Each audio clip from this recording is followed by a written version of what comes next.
Assalamualaikum warahmatullahi wabarakatuh. Hai anak-anak, apa kabar? Alhamdulillah, luar biasa, Allahu Akbar. Baik, kali ini kita akan belajar mengenai bencana alam. Anak-anak, ada yang tahu apa itu bencana alam?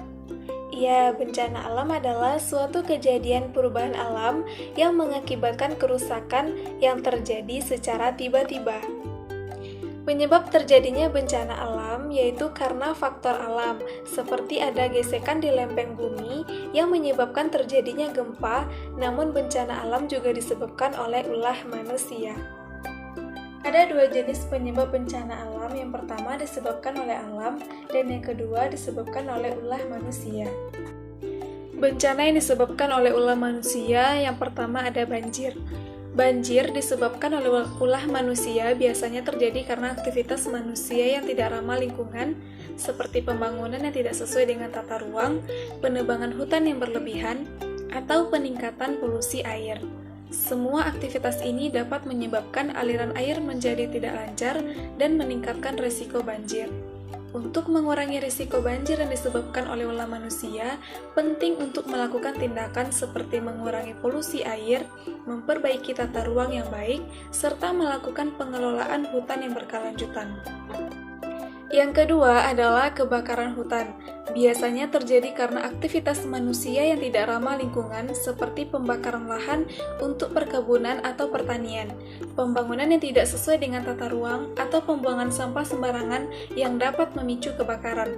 Kebakaran hutan dapat menyebabkan kerusakan lingkungan yang luas, mengancam kehidupan satwa liar, serta dapat membahayakan kesehatan manusia akibat asap yang dihasilkan. Untuk mengurangi risiko kebakaran hutan yang disebabkan oleh ulah manusia, penting untuk melakukan tindakan seperti pengawasan yang ketat terhadap aktivitas manusia di hutan, dan lain sebagainya. Yang ketiga adalah penebangan hutan secara liar yang disebabkan oleh ulah manusia. Terjadi ketika hutan ditebang tanpa memperhatikan dampaknya terhadap lingkungan. Aktivitas ini dapat menyebabkan kerusakan lingkungan yang luas, mengancam kehidupan satwa liar, dan mempercepat perubahan iklim. Selain itu, penebangan hutan liar juga dapat memicu bencana alam seperti banjir dan tanah longsor. Untuk mengurangi risiko penebangan hutan liar, penting untuk melakukan tindakan seperti pengawasan yang ketat terhadap aktivitas manusia di hutan, memperbaiki tata ruang yang baik, serta melakukan pengelolaan hutan yang berkelanjutan. Dan yang terakhir adalah polusi udara, yang disebabkan oleh ulah manusia, terjadi ketika gas dan partikel berbahaya dilepaskan ke udara oleh aktivitas manusia, seperti pembakaran bahan bakar fosil, industri, dan transportasi. Polusi udara dapat menyebabkan berbagai masalah kesehatan seperti iritasi mata dan hidung, asma, dan bahkan kanker paru-paru. Selain itu, polusi udara juga dapat mempercepat perubahan iklim dan menyebabkan kerusakan lingkungan. Untuk mengurangi risiko polusi udara yang disebabkan oleh ulah manusia, penting untuk melakukan tindakan seperti mengurangi penggunaan kendaraan pribadi, menggunakan sumber energi yang lebih bersih, dan mengurangi emisi gas rumah kaca. Bencana yang disebabkan oleh alam yang pertama adalah gunung meletus. Gunung meletus disebabkan oleh alam terjadi ketika magma, abu, dan gas dilepaskan dari dalam gunung. Gunung meletus dapat menyebabkan kerusakan pada properti, infrastruktur, dan lingkungan, serta membahayakan keamanan dan keselamatan manusia. Yang kedua adalah tsunami. Tsunami disebabkan oleh alam terjadi ketika gempa bumi, letusan gunung berapi, atau longsor bawah laut terjadi di dasar laut. Tsunami dapat menyebabkan kerusakan pada properti, infrastruktur, dan lingkungan, serta membahayakan keamanan dan keselamatan manusia. Gelombang tsunami dapat mencapai ketinggian yang sangat tinggi dan menyapu segala sesuatu di jalannya.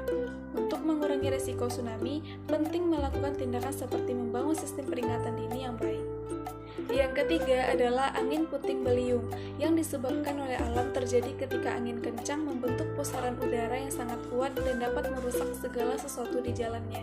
Angin puting beliung dapat menyebabkan kerusakan pada properti, infrastruktur, dan lingkungan, serta membahayakan keamanan dan keselamatan manusia. Untuk mengurangi risiko angin puting beliung, penting untuk melakukan tindakan seperti membangun struktur bangunan yang kuat dan memperbaiki tata ruang yang baik. Yang keempat adalah gempa bumi yang disebabkan oleh alam terjadi ketika lempeng tektonik di bawah permukaan bumi bergeser atau berguncang. Gempa bumi dapat menyebabkan kerusakan pada properti dan lain sebagainya. Gempa bumi juga dapat memicu bencana alam seperti tsunami dan tanah longsor. Untuk mengurangi risiko gempa bumi, penting untuk melakukan tindakan seperti membangun struktur bangunan yang kuat, membangun sistem peringatan dini yang baik, serta memperbaiki tata ruang yang baik. Jadi dapat disimpulkan pembelajaran kita hari ini bahwa keduanya dapat menyebabkan kerusakan pada properti, infrastruktur, dan lingkungan, serta membahayakan keamanan dan keselamatan manusia. Namun, bencana alam yang disebabkan oleh ulah manusia dapat dihindari dengan tindakan yang tepat seperti memperbaiki tata ruang yang baik, melakukan pengelolaan hutan yang berkelanjutan, dan mengurangi polusi air.